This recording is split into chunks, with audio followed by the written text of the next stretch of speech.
Hello everyone, তো দেখতেই পাচ্ছ আমরা চলে গিয়েছিলাম আমাদের গ্রামের এই সুন্দর জায়গাটিতে, যেখানে দেখতেই পাচ্ছ পুরোটাই সবুজে ঘেরা, দারুণ পরিবেশ। দেখো বন্ধুরা, আমরা ঘুরতে ঘুরতে কিন্তু আস্তে আস্তে নৌকার কাছে চলে আসলাম নৌকা চড়ার জন্য। তো ভাই তো নৌকাতে উঠেই গেছে, এবার আমাদের ওঠার পালা। মানে আমি আর দাভাই, এটা দাভাই মানে আমার জামাইবাবু। এই যে ভাই এদিকে নৌকা চালাচ্ছিল। দেখো কত সুন্দর লাগছে দেখতে। আর একটু বাদে তোমাদেরকে আমি সূর্যটা দেখাবো। সন্ধ্যা হতে যাবে প্রায়, তখন দারুণ লাগছিল সূর্যটা দেখতে।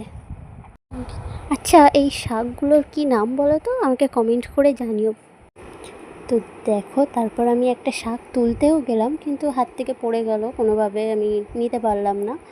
যাই হোক, তারপর দেখো আমি তো এদিকে ভিডিও করছি, ভাই তো লজ্জা পাচ্ছে। তো চলো, আমি আর বেশি বকবক করবো না, গান দিয়ে তোমরা এই সুন্দর পরিবেশটাকে উপভোগ করো। तू भी अखियों से कभी मेरी अखियों की सुन, আমায় ডুবাইলি রে, আমায় ভাষা